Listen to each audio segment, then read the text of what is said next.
মানুষের তৈরি করা মতবাদ দিয়ে রাষ্ট্র পরিচালনা হবে না, রাষ্ট্র পরিচালনা হবে কোরআনুল কারীম দিয়ে। কথা বলেন ঠিক কিনা? আমরা কোরআনের ময়দানে থাকতে চাই, কোরআনের ছাপাই গাইতে চাই, তাদের উপর জেল জুলুম নির্যাতন রিমান্ড। কথা বলেন ঠিক কিনা?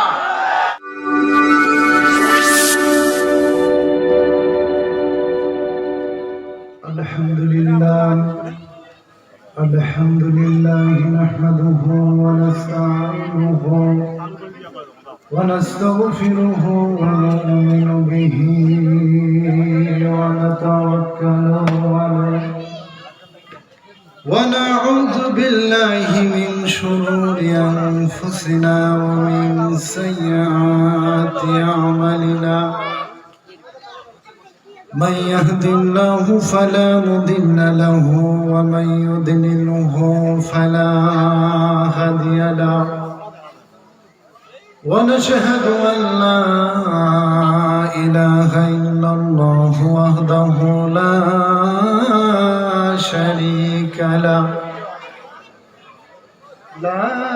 شريك له ونشهد أن سيدنا وحبيبنا ومولانا محمدا عبده ورسوله أما بعد فقد قال الله تعالى في كلامه المجيد والفرقانه الحميد সকলি জবান খুলে পড়েন আউযু বিল্লাহি মিনাশ শাইতানির রাজীম বিসমিল্লাহির রাহমানির রাহিম ইয়া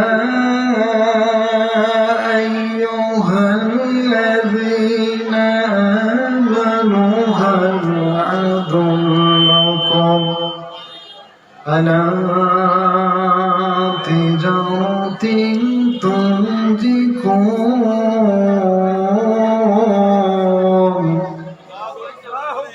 من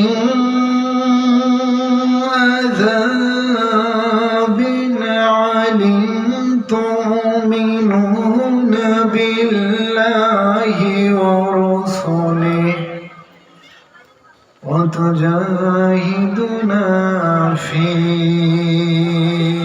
سبيل الله بأموالكم وأنفسكم ذلكم خير لكم إن كنتم تعلمون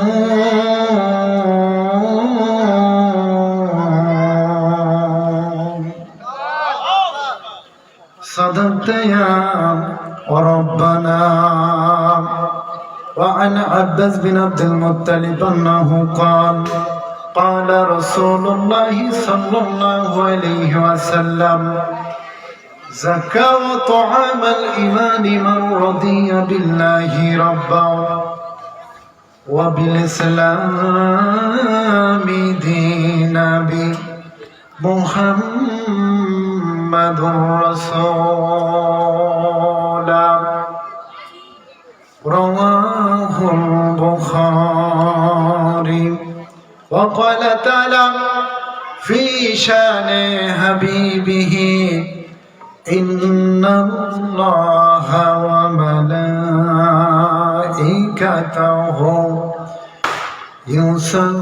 يصلون على النبي يا أيها الذين آمنوا صلوا عليه وسلموا تسليما. اللهم صل على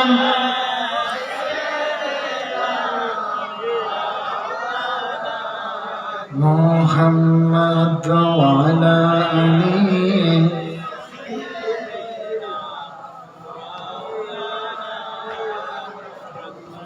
খোলাফায়ে রাশেদার সোনালী দিন কেন যে ফিরে আর আসে না। খোলাফায়ে রাশেদার সোনালী দিন কেন যে ফিরে আর আসে না। সকলে পেয়ে তার অধিকার, কেন যে মন খুলে হাসে না। ধুলির আসনে বসে অমরে রাজ্য শাসন করেছে, বুঝিও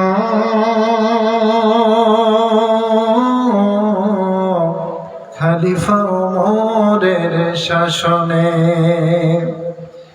কোন জীবন খেয়ে মরেছে, সেই ওমরের মতো কেউ ধরা দেয় না। কোনদিন আর কি হবে না। খোলাফায়ে রাশেদার সোনালী দিন কেন যে ফিরে আর আসে না। সকলে পেয়ে তার অধিকার, কেন যে মন খুলে হাসে না। চারিদিকে শুনি শুধু হাহাকার, অন্যায় জুলুমার বিচার। চারিদিকে শুনি শুধু হাহাকার, অন্যায় জুলুমার বিচার। এ শাসনের কি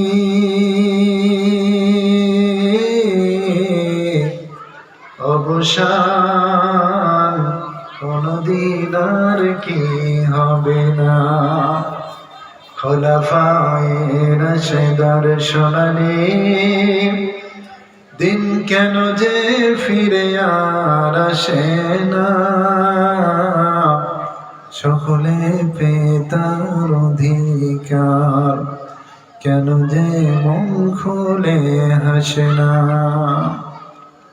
আলহামদুলিল্লাহ, বাংলাদেশের ঐতিহ্যবাহী জেলা কুড়িগ্রাম ফুলবাড়ী থানার অন্তর্গত গৌরবমণ্ডপ সরকারি প্রাথমিক বিদ্যালয়ের প্রাঙ্গণে 2 দিনব্যাপী ঐতিহাসিক তাফসিরুল কোরআন মাহফিলের দ্বিতীয় রজনীর সম্মানিত সভাপতি, বিশেষ অতিথি, প্রধান অতিথিবৃন্দ,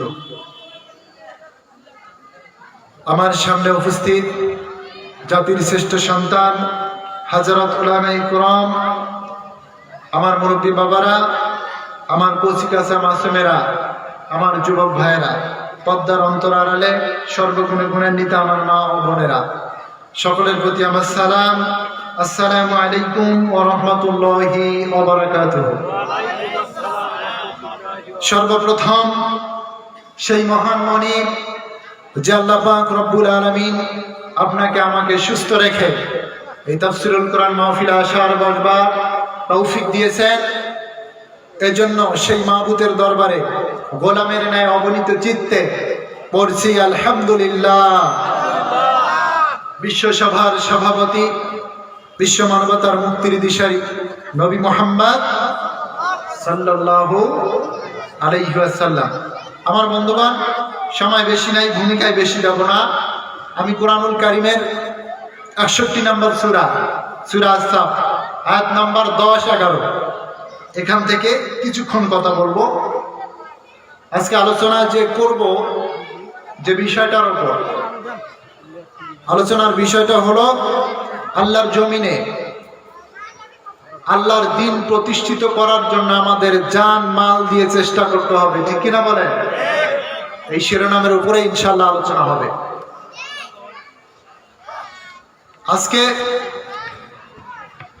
জাতির এই দুর্দিনে আমরা এমন সময় আজকে তাফসীরুল কোরআন মাহফিলে বসেছি যেই সময় কোরআনুল কারীমটা বড় অবহেলিত, ঠিক কিনা বলেন? আজকে যদি আলেমরা কোরআন দিয়ে কথা বলা হয়, তাদের পিছনে মৌলবাদের তকমা লাগানো হয়। জঙ্গিবাদের তকমা লাগানো হয়, রাষ্ট্রদ্রোহিতার তকমা লাগানো হয়, ঠিক কিনা বলেন? বুখারী বর্ণনা এসেছে আল্লাহ রাসূল সাল্লাল্লাহু আলাইহি ওয়াসাল্লামের কাছে কুরাইশ নেতাজিরা তিনটা প্রস্তাব রেখেছিলেন। কয়টা? তিনটা।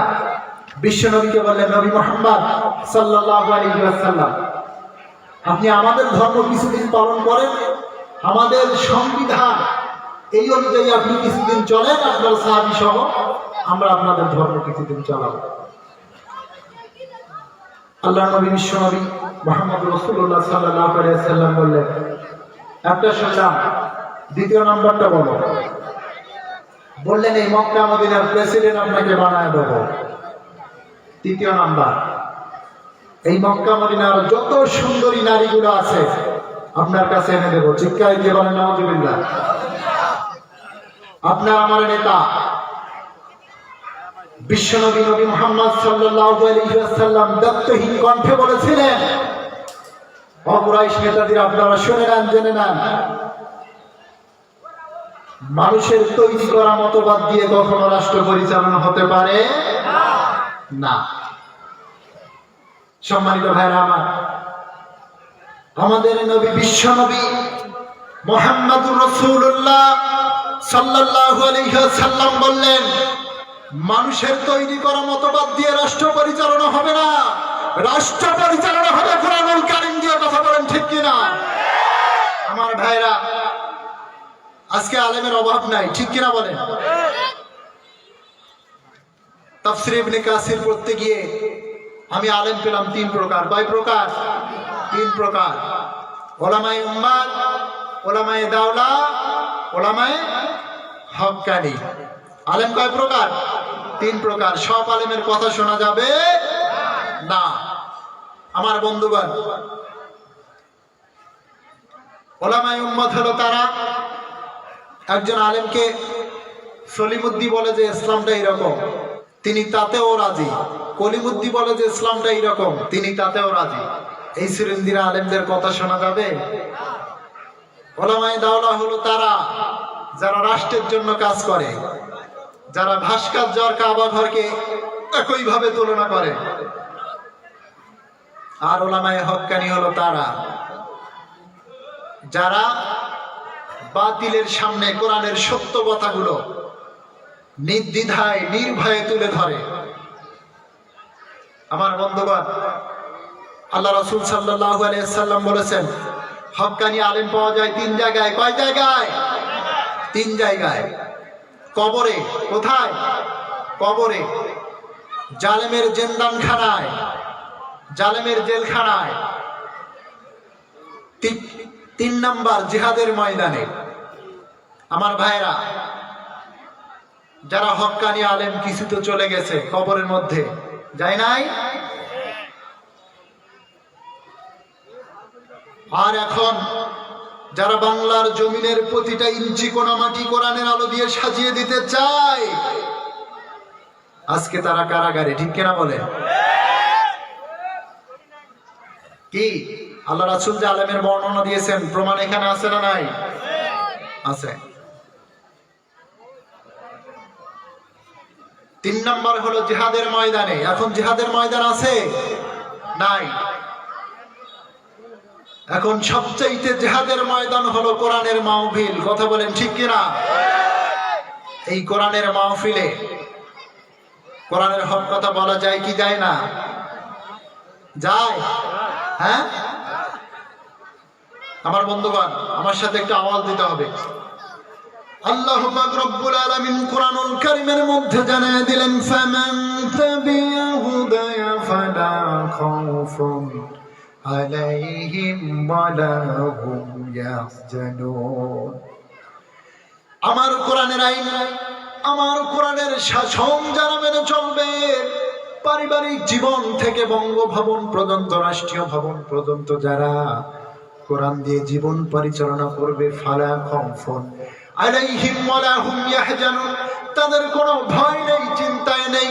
আল্লাহ পাক রব্বুল আলামিন বলেন, এরকম করে যারা জীবন পরিচালনা করবে, আল্লাহ পাক রব্বুল আলামিন তাদেরকে জান্নাত দিয়ে দিবে। বলেন সুবহানাল্লাহ।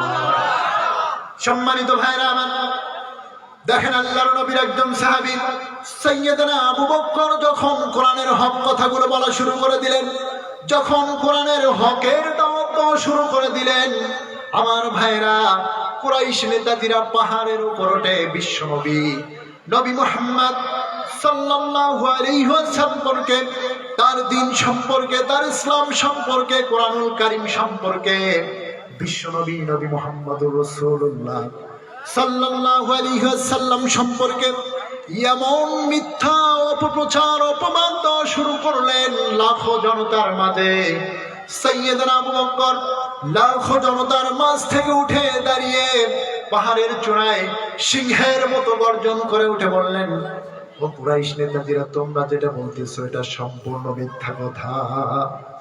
আমি যতটুকু জানি তিনি এমন একজন নবী, আল্লাহ পাক রব্বুল আলামিন কোরআনুল কারীমের মধ্যে জানিয়ে দিলেন, ইন্নাদ-দীনা ইনদাল্লাহিল ইসলাম। আল্লাহু আকবার বলে।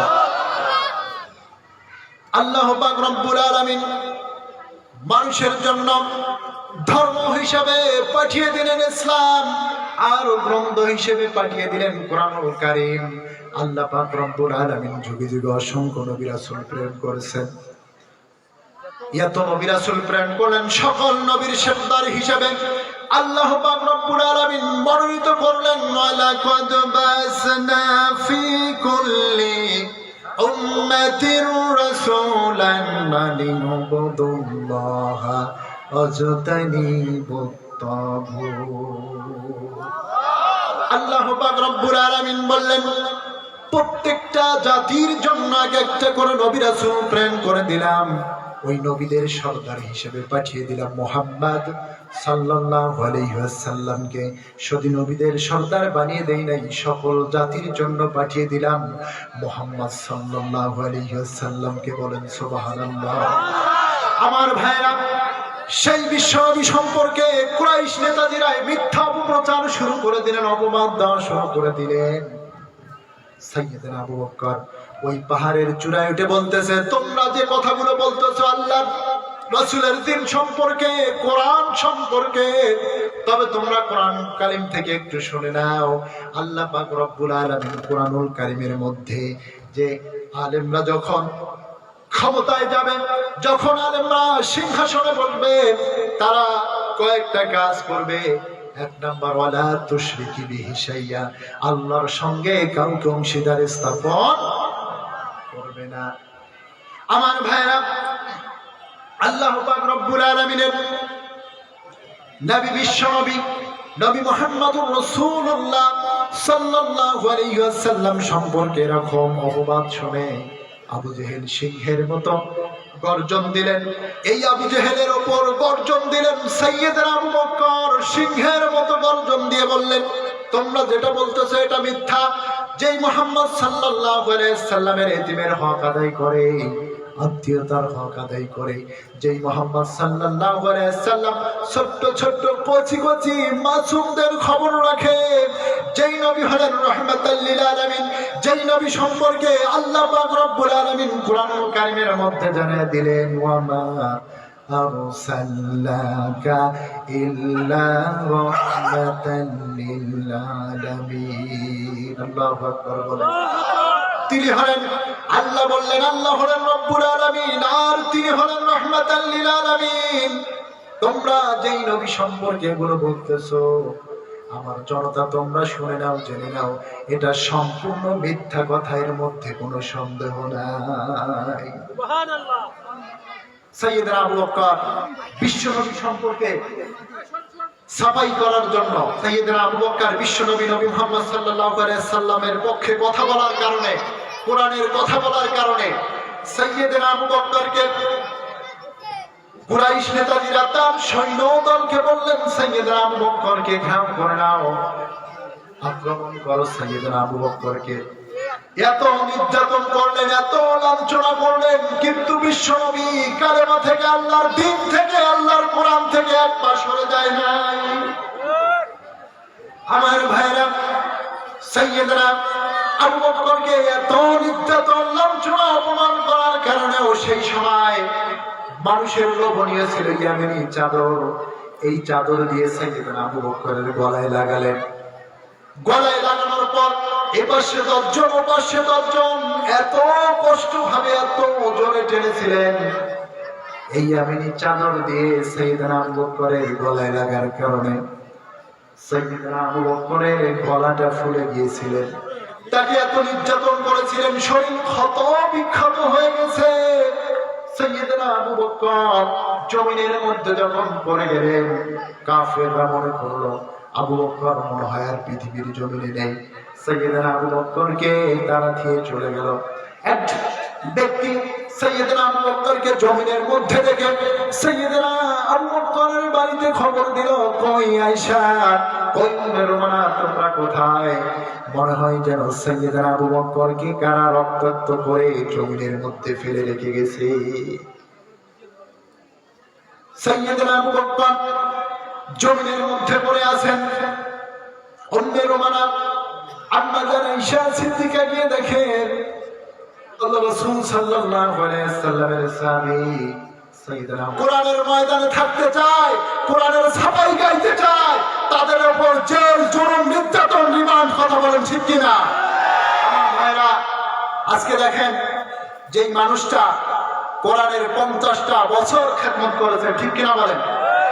আপনারা চেনেন না তাকে?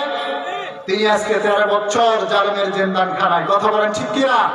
দোষ কি ছিলেন? একটাই, কোরআন দিয়ে কথা বলা, কথা বলেন ঠিক কিনা? আমার ভাইরা, আজকে কথা বললে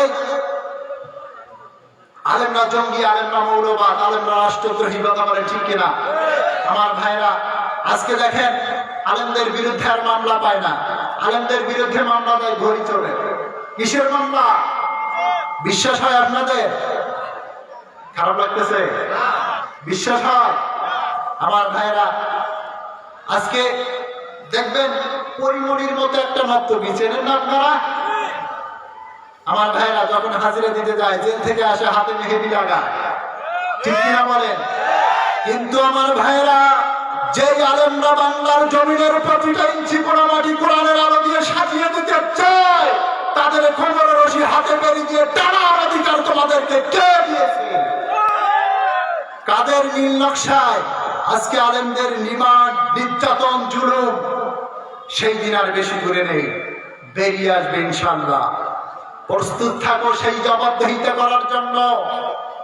যেই আলেমরা আল্লাহ রাসূল সাল্লাল্লাহু আলাইহি ওয়াসাল্লাম বলেছেন যে এক সময় আমার উম্মতের মধ্যে কোরআন দিয়ে কথা বলবো ওরাই, যারা আমার আলেম। কারা? এজন্য আল্লাহ পাক রব্বুল আলামিন কোরআনুল কারীমের মধ্যে বলেন, আনতাকুম মিনকুম উম্মাতুন ইয়াদউনা ইলাল খায়র ওয়া ইয়ামুরুনা বিল মারুফি ওয়া ইয়ানহাউনা আনিল মুনকার ওয়া উলাইকা হুমুল মুফলিহুন। আল্লাহ পাক রব্বুল আলামিন কোরআনুল কারীমের মধ্যে জানিয়ে দিলেন, तमाम পৃথিবীর মানুষেরা তোমরা শুনে নাও, জেনে নাও, আমার বান্দাদের মধ্যে এমন একটা দল থাকবে, যেই দলটা মানুষকে আহ্বান করবে কোরআন দিয়ে। কি দিয়ে? যেই মানুষটা মানুষকে খারাপ কাজ থেকে নিষেধ করবে কোরআন দিয়ে। কি দিয়ে?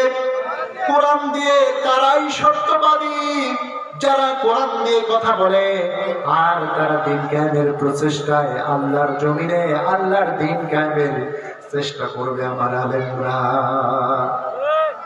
আমার ভাইরা, আজকে দেখেন যে মানুষটা 50 বছর কোরআনের দাওয়াত দিয়েছেন, আল্লাহ রাসূল সাল্লাল্লাহু আলাইহি ওয়াসাল্লামের 40 বছরের জিন্দেগিতে কোনো শত্রু ছিল? হ্যাঁ বলেন, ছিল শত্রু? না। আল্লাহ রাসূল সাল্লাল্লাহু আলাইহি ওয়াসাল্লাম কোরআন মানছেন, জানছেন, পড়ছেন, যখন মানাতে চাইলেন বাল্লিগু আন্নি ওয়ালা ওয়া, এই যে এখানে বাল্লিগু ইন্টারগেটিভ সেন্টেন্স, আমলের সিগা ব্যবহার করা হয়েছে। বর্তমান, ভবিষ্যৎ, প্রেজেন্ট, ফিউচার, সব সময় যারা এই বাল্লিগু যখন কোরআনটা মানাতে চাইবে, কি করতে চাইবে? মানাতে চাইবে, তখনই আসবে নির্যাতন, লাঞ্ছনা, অপমান। আল্লাহ কোরআনে বলেছেন। আমার বাবারা, হতাশ হওয়ার কোনো দরকার নেই, হতাশ হওয়ার কোনো প্রয়োজন নাই।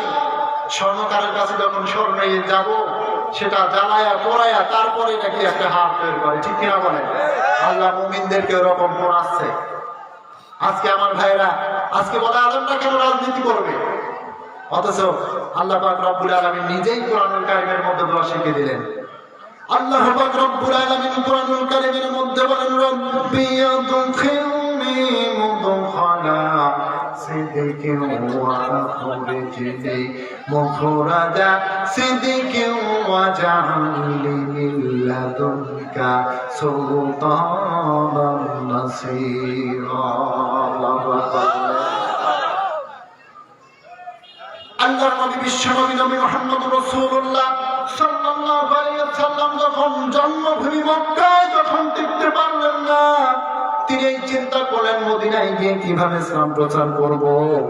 আমার জন্মভূমিতেই আর আমার এরকম নির্যাতন লাঞ্ছনা অপমান, রব্বুল আলামিন আমাকে তুমি সত্যের উপর প্রতিষ্ঠিত রাখো, সত্যের উপর বাহির করো, আমাকে সম্পদ দাও, আমাকে রাষ্ট্রীয় পাওয়ার দাও। আল্লাহ পাক রব্বুল আলামিন বিশ্বনবীর দোয়া কবুল করলেন, মক্কা মদিনার প্রেসিডেন্ট বানিয়ে দিলেন। আমার ভাইরা, সেই কোরআনের পাখিটা আজকে 13 বছর যাবত ছেলের মধ্যে, ঠিক কিনা বলে? আল কোরআনের ওই পাখিটারে রেখো না খাঁচায় আর বন্দি করে।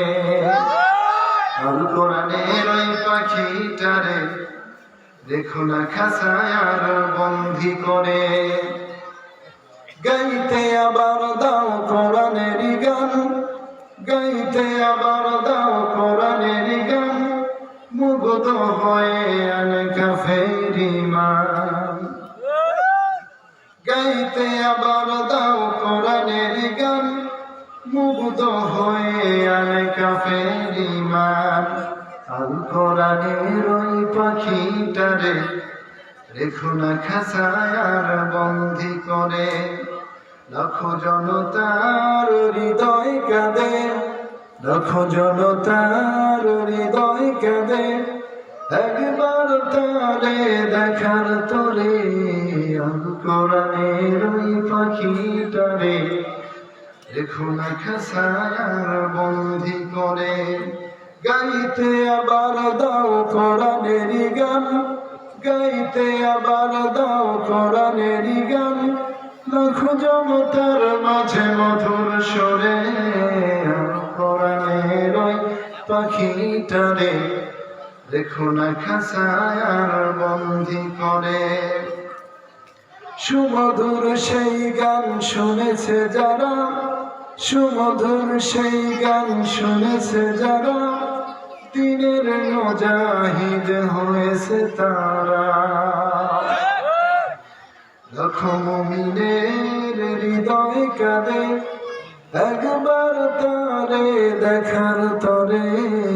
আল কোরআনের ওই পাখিটারে রেখো না খাঁচায় আর বন্দি করে। হে দয়াময় আল্লাহ তুমি, হে দয়াময় আল্লাহ তুমি, খাঁচার দুয়ার দাও ভেঙে চুরে। আল কোরআনের ওই পাখিটারে রেখো না খাঁচায় আর বন্দি করে। আল কোরআনের ওই পাখিটারে রেখো না খাঁচায় আর বন্দি করে।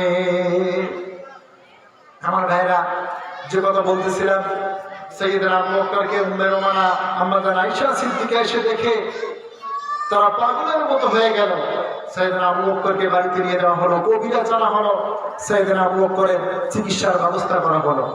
সাইয়েদনা আবু বকর বলতেছে, যেই নবীর পক্ষে কথা বলার কারণে, যেই কোরআনের পক্ষে কথা বলার কারণে আজকে আমাকে মার খেতে হয়েছে জমিনে, সেই বিশ্বনবীর দরবারে আমাকে নিয়ে যাও। বিশ্বনবী, আল্লাহর নবী বিশ্বনবী নবী মুহাম্মদুর রাসূলুল্লাহ সাল্লাল্লাহু আলাইহি ওয়াসাল্লাম দরবারে সাইয়েদনা আবু বকরকে নিয়ে যাওয়া হলো। সাইয়েদনা আবু বকরকে দেখে আল্লাহর নবী দু চোখে পানি ধরে রাখতে পারলেন না। আল্লাহর নবী লক্ষ্য করে দেখলেন সাইয়েদনা আবু বকরের প্রতি শরীরের প্রতিটা জায়গায় কাফেররা ক্ষত বিক্ষত করে দিয়েছে। আমার ভাইরা, সাইয়েদনা আবু বকরের এরকম অবস্থা দেখে বিশ্বনবী বললেন, আবু বকরকে আমার কাছে নিয়ে আসো। সাইয়েদনা আবু বকরকে বিশ্বনবীর কাছে নিয়ে যাওয়া হলো। রাহমাতাল লিল আলামিন নবী বিশ্বনবী তার জান্নাতি হাত দিয়ে সাইয়েদনা আবু বকরের শরীরে মেসেজ করে দিলেন। সুবহানাল্লাহ। তাফসীরের মধ্যে লিখেছেন, সাইয়েদনা আবু বকরের শরীর যে ক্ষতবিক্ষত ছিল, বিশ্বনবীর হাতের স্পর্শ পাওয়ার সঙ্গে সঙ্গেই সাইয়েদনা আবু বকরের শরীর আগের চাইতেও ভালো হয়ে গেল। তাইলে কোরআনের পক্ষে থাকলে আমরা যতই ক্ষত বিক্ষত হই না কেন, যতই নির্যাতিত হই না কেন, অন্তত কিয়ামতের দিন এটা আল্লাহকে বলতে পারবো, রব্বুল আলামিন তোমার কোরআনের পক্ষে থাকার কারণে, তোমার কোরআনের কথা বলার কারণে আজকে আমরা লাঞ্ছিত। কারা কারা কোরআনের পক্ষে আছেন হাত তোলেন তো দেখি। লিল্লাহি তাকবীর। আরো একজন সাহাবীর নাম ছিল আব্দুল উজ্জা। নাম কি? আব্দুল উজ্জা। একটু আওয়াজ দেন, নাম কি? আব্দুল উজ্জা। এই আব্দুল্লাহর বয়স যখন 14 বছর, 14 থেকে 15 তাফসীরের মধ্যে এসেছেন। এই আব্দুল উজ্জা বিশ্বনবী মুহাম্মদ সাল্লাল্লাহু আলাইহি সাল্লামকে প্রচন্ড ভালোবাসতেন। এই ছোট্ট অবস্থায় যেই সময় বয়সটা 15-16 বছর, বয়সটা এমন একটা কেউ ইসলামের ধারের কাছে যেতে চায় না, ঠিক না বলেন? কিন্তু আব্দুল উজ্জা ছোট্ট মানুষ, এই বয়সে কোরআনটাকে মেনে নিলেন। চাচাকে বললেন, চাচা মুহাম্মদ সাল্লাল্লাহু আলাইহি ওয়াসাল্লাম যে আল্লাহর নবী, এ ব্যাপারে আপনার কি মত? চাচা বললেন, ভাতিজা আমারও তো তাই মনে হয়। তার উপর যে কোরআন নাজিল হয় সেই ব্যাপারে মত দিলেন। বললেন, তার যে দিন ইসলাম সেই সম্পর্কে আপনার কি মত? বলে, আমারও তো মনে হয়। তাইলে আপনি ইসলাম মেনে নেন। বললেন, ভাতিজা ইসলাম যদি মেনে নেই, আমার বাপ দাদার তৈরি করার মতো মত মানতে পারবো না, সম্ভব না। আব্দুল উজ্জা বললেন, চাচা এতদিন আপনার ভয়তে ঈমান আনতে পারি নাই, তবে আজকে আপনাকে সাক্ষী রেখে ঘোষণা দিলাম, লা ইলাহা ইল্লাল্লাহু মুহাম্মাদুর রাসূলুল্লাহ। আমার বন্ধুগণ, এবার চাচা বলতেছে, ভাতিজা এর পরিণাম কি হবে জানো? বলে, না কিচ্ছু জানি না। বললেন, তোমাকে যে সম্পদ দিয়েছি ছাড়তে হবে। আব্দুল উজ্জা বললেন, ছেড়ে দিলাম। তোমাকে যে ধন সম্পদ টাকা কড়ি যা দিয়েছি ছেড়ে দিতে হবে, সব ছেড়ে দিলাম। তোমাকে যে উট বাছুর গরু ঘোড়া যা দিয়েছি সব ছেড়ে দিতে হবে। বললেন, ছেড়ে দিলাম। চাচা বলতেছে, ভাতিজা এমনকি তোমার পরনে যে জামা, গায়ে যে জামা, তাও আমার টাকা, তাও ছেড়ে দিতে হবে। সাইয়েদনা আবু বকর আল্লাহু আকবার বলে টান দিয়ে পরনের লুঙ্গি জামা খুলে চাচার হাতে দিয়ে দিলে। ছোট্ট মানুষ আব্দুল উজ্জা মা দরজায় কড়া নাড়ালেন, মাকে ডাকলেন, মা দরজা খুলে দাও। মা দরজা খুলে দিলেন। মা বলতেছে, বাবা। দরজা খোলার সঙ্গে সঙ্গে যুবক ছেলেকে উলঙ্গ দেখে মা দুচোখ চাপটে ধরেছে। বলল, বাবা তোমার এই অবস্থা কেন? বলল, মা ঈমানের জন্য সব চাচা নিয়েছে, কিছু দেয় নাই। মা তোমার কাছে একটা কাপড় চাই, পরিধান করে আমি বিশ্ব নবীর খেদমতে যেতে চাই। মা একটা কম্বল দিলেন, কম্বলটা ছিল অর্ধেক পড়লেন, অর্ধেক গায়ে দিলেন, দিয়ে বিশ্ব নবী মুহাম্মাদুর রাসূলুল্লাহ সাল্লাল্লাহু আলাইহি ওয়াসাল্লামের দরবারে রওনা করলেন। সম্মানিত ভাইরা,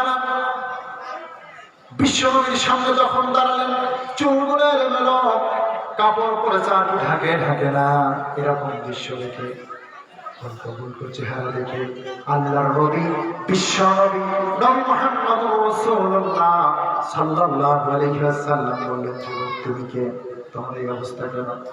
বললেন, ইয়া রাসূলুল্লাহ, ইয়া হাবিবাল্লাহ, ঈমান আনার কারণে, কোরআন মানার কারণে আজকে আমার এই অবস্থা। আমি চাচার ঘরে লালিত হয়েছি। ঈমান আনার কারণে চাচা আমাকে পরনের কাপড় পর্যন্ত দেয় নাই, সব সম্পদ নিয়ে নিয়েছে। বিশ্বনবী বললেন, তোমার নাম কি? বললেন, আব্দুল উজ্জা। তোমার নাম আব্দুল উজ্জা নয়, বিশ্বনবী নাম দিয়ে দিলেন আব্দুল্লাহ জুলবাজাদাই। আল্লাহর কাছে দুটা নাম বেশি প্রিয়, আব্দুল্লাহ, আব্দুর রহমান। আল্লাহর নবী বিশ্বনবী নবী মুহাম্মদুর রাসূলুল্লাহ সাল্লাল্লাহু আলাইহি ওয়াসাল্লাম আসহাবে সুফফাকে ডাক দিয়ে বললেন, আব্দুল্লাহকে কোরআন শিক্ষা দাও। আব্দুল্লাহ কোরআন শিক্ষা দিলেন। আব্দুল্লাহ গভীর রজনীতে এত জোরে কোরআন তেলাওয়াত করে আল্লাহর নবীর সাহাবীদের ঘুমের ব্যাঘাত হয়ে যায়। আল্লাহর নবীর সাহাবীরা আল্লাহর নবীর কাছে গালিব জানালেন, বললেন, ইয়া রাসূলুল্লাহ, ইয়া হাবিবাল্লাহ, এই আব্দুল্লাহ কোরআন এত জোরে তেলাওয়াত করে, আব্দুল্লাহ জোরে তেলাওয়াতের কারণে আমাদের ঘুমের ব্যাঘাত হয়ে যায়, আমাদের ঘুমের সমস্যা হয়ে যায়। আল্লাহর নবী বিশ্বনবী নবী মুহাম্মদুর রাসূলুল্লাহ সাল্লাল্লাহু আলাইহি ওয়াসাল্লাম বললেন, ও আমার সাহাবীরা, আব্দুল্লাহকে জোরে জোরে কোরআন তেলাওয়াত করতে দাও, কারণ আব্দুল্লাহর ঈমান বড় দামের ঈমান, ঈমান আনতে গিয়ে কিছু আনতে পারে নাই। সুবহানাল্লাহ। আব্দুল্লাহর ঈমান বড় দামের ঈমান, ঈমান আনতে গিয়ে কিছুই আনতে পারে নাই। আব্দুল্লাহর কোরআন তেলাওয়াতে আল্লাহ পাক রব্বুল আলামিন আরশ আজিম পর্যন্ত খুশি হয়ে গেছে। সম্মানিত ভাইয়েরা আমার, আল্লাহ রাসূল সাল্লাল্লাহু আলাইহি ওয়াসাল্লাম তাবুকের যুদ্ধের জনদমনে উঠলেন। আল্লাহর নবী বিশ্বনবী নবী মুহাম্মদুর রাসূলুল্লাহ সাল্লাল্লাহু আলাইহি ওয়াসাল্লাম মসজিদের নববীর বারান্দায় চাদর বিছিয়ে দিলেন, বললেন, আমার সাহাবীরা যে যা পারো আমার চাদরে দান করো, তাবুকের যুদ্ধে রোমান সৈন্যদের বিরুদ্ধে লড়াই করতে হবে, আল্লাহর জমিনে আল্লাহর দ্বীন কায়েমের জন্য প্রচেষ্টা করতে হবে। সম্মানিত ভাইরা আমার, একটু লক্ষ্য করেন, আল্লাহ রাসূল সাল্লাল্লাহু আলাইহি ওয়াসাল্লাম দানের কথা বললেন, সকলে দান করা শুরু করে দিলেন। আল্লাহ রাসূল সাল্লাল্লাহু আলাইহি ওয়াসাল্লাম বলেন, আজকে এই জিহাদের ময়দানে সকলেই সব দান করলো, কই আমার আবু বকর, কই আমার আবু বকর, এখন দান করলো না। সাইয়েদনা আবু বকর একটা পিলারের কাছ থেকে চোখের পানি ছেড়ে দিয়ে একটা পোটলা, ছোট্ট পোটলা, আবু বকর লজ্জাবোধ মনে করতেছে। আল্লাহর নবীর সাহাবীরা এত দান করেছে, সেই দানের তুলনায় আমার থলেটা অনেক ছোট। সাইয়েদনা আবু বকর ওই থলেটা নিয়ে বিশ্ব নবীর কদম মোবারকে দান করে দিলে। আমার বন্ধুগণ, সাইয়েদনা আবু বকর পোটলা খুললেন, কয়েক কেজি গম আর কয়েকটা দিরহাম, দেখেন আর একটা প্যাকেটের মধ্যে একটা শাড়ি। সাইয়েদনা বিশ্বনবী নবী মুহাম্মদুর রাসূলুল্লাহ সাল্লাল্লাহু আলাইহি ওয়াসাল্লাম বললেন, ও আমার সাহাবীরা, তোমরা যে দান করেছো, আজকে আল্লাহ পাক রব্বুল আলামিন তোমাদের দানের চাইতে আবু বকরের দান অনেক আল্লাহর কাছে বেশি প্রিয়। আমার ভাইরা, সাইয়েদনা ওমর বললেন, ইয়া রাসূলুল্লাহ, সম্পদ থেকে কিছু রাখলাম আর সব দিয়ে দিলাম। ওসমান বললেন, সাইয়েদনা আলী বললেন, অন্যান্য সাহাবীরা বললেন। আল্লাহর নবী বিশ্বনবী নবী মুহাম্মদুর রাসূলুল্লাহ সাল্লাল্লাহু আলাইহি ওয়াসাল্লাম সাইয়েদনা আবু বকরকে বললেন, আবু বকর, তুমি কি দান করেছো? সাইয়েদনা আবু বকর বললেন, ইয়া রাসূলুল্লাহ, ইয়া হাবিবাল্লাহ, জাগতিক সম্পদ বলতে যা বুঝায় সব এনে বিশ্বনবী নবী মুহাম্মদুর রাসূলুল্লাহ সাল্লাল্লাহু আলাইহি ওয়াসাল্লামের কদম মোবারকে দান করে দিয়েছি। এখন সম্পদ বলতে বোঝায় আমার ঘরে আল্লাহ আর আল্লাহর নবীর রহমত।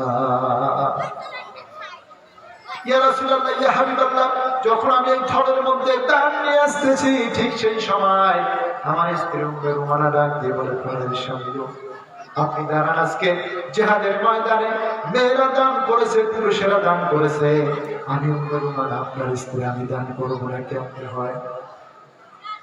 উম্মে রুমানা ঘরের মধ্যে খোঁজাখুঁজি শুরু করে দিলেন, কোন সম্পদ নাই বিশ্ব নবীর দরবারে দান করার মতো।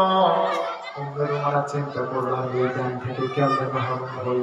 উম্মে রুমানা তার পরনের শাড়িটা খুলে খেজুর পাতার চাটাই পরে প্যাকেটের মধ্যে ভাঁজ করে দিয়ে সাইয়েদনা আবু বকরের হাতে দিয়ে বললেন, প্রাণের স্বামী গো, আল্লাহর নবীর সাহাবীরা যখন তাবুকের প্রান্তরে কাফেরদের বিরুদ্ধে লড়াই করতে করতে যখন তাদের তরবারি দিয়ে আল্লাহর নবীর সাহাবীরা ক্ষত বিক্ষত হয়ে যাবে, ওই সময় যেন আল্লাহর নবীর সাহাবীরা আমার এই সাইডে শিরে ক্ষত স্থানগুলোতে যেন ব্যান্ডেজ হিসেবে ব্যবহার করে। সম্মানিত ভাইরা আমার, দেখেন আল্লাহর নবীর সাহাবীরা আল্লাহর জমিনে আল্লাহর দ্বীন প্রতিষ্ঠিত করার কারণে তারা কত কষ্ট করেছে, আর আমরা কি করতেছি? আমাদের একটু চিন্তা করার দরকার আছে না নাই? আমার বন্ধুগণ, কোরআনের পক্ষে এখনো যদি সময় আছে, কোরআনের পক্ষে, ইসলামের পক্ষে, আল্লাহর জমিনে আল্লাহর দ্বীন কায়েমের প্রচেষ্টায় যদি জিহাদে যেতে হয়, যাবে? কারা কারা যাবে? দুহাত তুলে আল্লাহকে দেখান।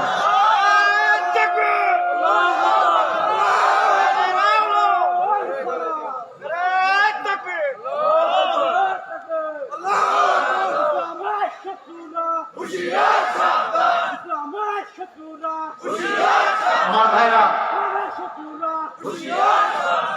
আজকে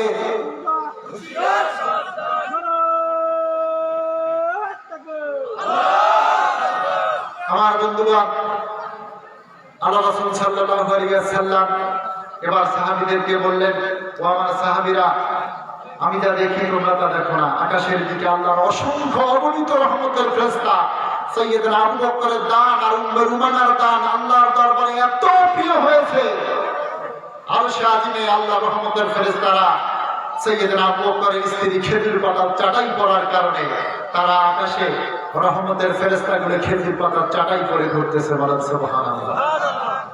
আমার বন্ধুগণ, এই বাংলার জমিনে একদিন কালেমার পতাকা পতপত করে উঠবে, কথা বলে ঠিক কিনা? কোনো একদিন এদেশের আকাশে কালিমার পতাকা দুলবে, সেদিন সবাই খোদাই বিধান পেয়ে দুঃখ ব্যথা সব ভুলবে। আমার বন্ধুগণ, পশ্চিম দিকে সূর্য ওঠা যেমন সত্য, পূর্ব দিকে সূর্য অস্ত যাওয়া যেমন সত্য, ঠিক তেমনি এই বাংলার জমিনে একদিন কোরআনের পতাকা, কালিমার পতাকা টপটপ করে উঠবে ইনশাআল্লাহ। আমার বন্ধুগণ, একটু লক্ষ্য করেন, আল্লাহ রাসূল সাল্লাল্লাহু আলাইহি ওয়াসাল্লাম জিহাদের জন্য তাবুকের যুদ্ধে 30 সহস্র সৈন্য নিয়ে 30,000 রোমান সৈন্য আল্লাহ রাসূল তাবুকের প্রান্তরে প্রস্তুত করলেন। সাইয়েদনা আব্দুল্লাহ বিন বাদাদাইন আল্লাহ রাসূল সাল্লাল্লাহু আলাইহি ওয়াসাল্লামকে ডেকে বললেন, ইয়া রাসূলুল্লাহ, ইয়া হাবিবাল্লাহ, আজকে জিহাদের ময়দানে সকলেই সব দান করলো, কিন্তু আমি কিচ্ছু দিতে পারলাম না। আপনার এমন একজন সাহাবী, ইয়া রাসূলুল্লাহ, ইয়া হাবিবাল্লাহ, আপনি দোয়া করে যান আমি যেন তাবুকের প্রান্তরে কাফেরদের বিরুদ্ধে লড়াই করে শহীদ হতে পারি। আমার ভাইরা, আল্লাহ রাসূল সাল্লাল্লাহু আলাইহি ওয়াসাল্লাম বললেন সাহাবীদেরকে, একটা বাকল নিয়ে আসো। বাকল বলেন না, কাঠের তক্তা, তক্তা বলেন না। আমার বন্ধুগণ, এই বাকল নিয়ে আসলো, আব্দুল্লাহর হাতে বেঁধে দিলেন বিশ্বনবী, দিয়ে দোয়া করলেন, রব্বুল আলামিন, আমি আব্দুল্লাহ রক্ত কাফেরদের জন্য হারাম করে দিলাম। সাইয়েদনা আবু বকর কেঁদে জারজার হয়ে যাচ্ছেন। সাইয়েদনা আবু বকর রাদিয়াল্লাহু তাআলা আনহু কাঁদতেছে, আর কারো দেখে আব্দুল্লাহ কাঁদতেছে। আব্দুল্লাহ বলতেছে, ইয়া রাসূলুল্লাহ, ইয়া হাবিবাল্লাহ, চাইলাম জিহাদের ময়দানে জিহাদ করব, শহীদ হব, আর আপনি কাফেরদের জন্য আমার রক্ত হারাম করে দিলে। আমার ভাইরা, আল্লাহ রাসূল সাল্লাল্লাহু আলাইহি ওয়াসাল্লাম বলেন, আব্দুল্লাহ, এখন যদি তোমার জ্বর হয়েও মারা যাও, শাহাদাতান ফি সাবিলিল্লাহ, যেহেতু তোমার শাহাদাতের ঘোষণা আছে, আল্লাহ পাক রব্বুল আলামিন তোমাকে শাহাদাতে মওত দিয়ে দিবে। আমার ভাইরা, আল্লাহর নবী বিশ্ব নবী মুহাম্মদুর রাসূলুল্লাহ সাল্লাল্লাহু আলাইহি ওয়াসাল্লাম জিহাদের ময়দানে চলে গেলেন। যাওয়ার পর কয়েকদিন পর খবর এসলো আব্দুল্লাহ জ্বর হয়ে মারা গেছে। আল্লাহর নবী বিশ্ব নবী মুহাম্মদুর রাসূলুল্লাহ সাল্লাল্লাহু আলাইহি ওয়াসাল্লাম আল্লাহর নবীর সাহাবীদেরকে বললেন, আমার সাহাবীরা, তোমরা আব্দুল্লাহর গোসলের ব্যবস্থা করো, জানাজার ব্যবস্থা করো, কাফন পরানো বলো। আমার বন্ধুগণ জানাজায় দাঁড়িয়ে গেলেন বিশ্বনবী নবী মুহাম্মদুর রাসূলুল্লাহ। আমার ভাইরা, জানাজা শেষ হয়ে গেলেন, লাশ দুজন বহন করে নিয়ে আসতেছে। তারা কেউ নয়, সাইয়্যিদনা ওমর, সাইয়্যিদনা আবু বকর রাদিয়াল্লাহু তাআলা আনহু। আমার ভাইরা, লাশ বহন করে নিয়ে আসতেছে। বিশ্বনবী বলতেছে, আমার সাহাবীরা খবরদার, তোমরা লাশটা এমন ভাবে বহন করে নিয়ে আসো তোমার ভাইরা যেন কষ্ট না পায়। আমার বন্ধুগণ একটু লক্ষ্য করে শোনেন, আব্দুল্লাহ লাশটা নিয়ে আসতেছে, আর যিনি কবরের মধ্যে নামছে তিনি আর কেউ নয়, তিনি হলেন মুহাম্মদুর রাসূলুল্লাহ। আমার ভাইরা, সাইয়েদনা বেলাল বাতি নিয়ে দাঁড়িয়েছেন। আব্দুল্লাহ ইবনে মাসউদ কেঁদে কাতর হয়ে যাচ্ছে, কাঁদতেছে আর বলতেছে, আজকে যদি আব্দুল্লাহর লাশটা না হয়ে আমার লাশটা হতো, আমার জীবনটা ধন্য হয়ে যেত। বিশ্বনবী যেই কবরে নিজেই নেমে গেছে। সম্মানিত ভাইরা আমার, আল্লাহর নবী বিশ্বনবী নবী মুহাম্মদুর রাসূলুল্লাহ সাল্লাল্লাহু আলাইহি ওয়াসাল্লাম জানাজার কাজ সম্পন্ন করলেন। আল্লাহ পাক রব্বুল আলামিনের কাছে দোয়া করলেন, রব্বুল আলামিন, কয়েকদিন যাবত আমি আব্দুল্লাহর প্রতি খুশি ছিলাম, রব্বুল আলামিন তুমি আব্দুল্লাহর প্রতি খুশি হয়ে জান্নাতবাসী করে দাও। যার জন্য বিশ্বনবী দোয়া করেছে। আমার ভাইরা, এখনো যদি আমরা কোরআনের পথে থাকতে পারি, আল্লাহর জমিনে আল্লাহর দ্বীন কায়েমের প্রচেষ্টায় থাকতে পারি, আল্লাহ আমাদেরকে জান্নাত দেবে না? এজন্য আল্লাহ পাক রব্বুল আলামিন কোরআনুল কারীমের মধ্যে বলেন, ইয়া আইয়ুহাল্লাযিনা আমানু হাল আদুল্লুকুম, আমি কি তোমাদেরকে এমন একটা ব্যবসার কথা বলে দেব না, তিজারাতিন তুনজিকুম মিন আযাবিল আলীম, এই ব্যবসাটা তোমাদেরকে জাহান্নামের আগুন থেকে বাঁচিয়ে দেবে। তুমিনুনা বিল্লাহি ওয়া রাসূলিহি ওয়া তুজাহিদুনা ফি সাবিলিল্লাহি বিআমওয়ালিকুম ওয়া আনফুসাকুম যালিকুম খায়রুল লাকুম ইন কুনতুম তা'লামুন। আল্লাহর জমিনে, আল্লাহর রাস্তায় জান মাল দিয়ে আল্লাহর জমিনে আল্লাহর কোরআনের রাজ কায়েম করার প্রচেষ্টা করার দরকার আমাদের আছে না নাই? কারা কারা রাজি আছেন? আল্লাহকে ভয় করতে হবে, আল্লাহকে ভয় করতে হবে। দেখেন মা খাদিজা, আল্লাহর নবী বিশ্বনবী নবী মুহাম্মদুর রাসূলুল্লাহ সাল্লাল্লাহু আলাইহি ওয়াসাল্লাম একদিন সফর থেকে এসে দেখলেন মা খাদিজা কাঁদে। মা খাদিজাকে বলতেছে, খাদিজা তুমি কাঁদো কেন? আল্লাহর নবী বিশ্বনবী নবী মুহাম্মদুর রাসূলুল্লাহ সাল্লাল্লাহু আলাইহি ওয়াসাল্লাম মা খাদিজাকে বলতেছে,